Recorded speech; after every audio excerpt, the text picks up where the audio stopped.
এই যে এটা তো আমাদের রাত্রের খাবার। লুচি পিছনে পেকে গেছে, এখন যখন বানিয়েছি তখন ফোলা ফোলা ছিল। যে হাঁড়িতে আছে লুচি, আর হলো এই যে এখানে সিমই করেছি।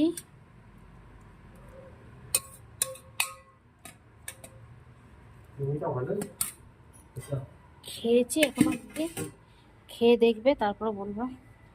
আর এখানে হচ্ছে তোমার ছোলা আলু দিয়ে ডাল, কারি পাতার তরকা করে দিয়েছি,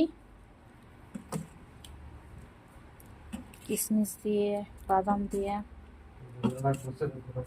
এই হচ্ছে রাত্রের খাবার।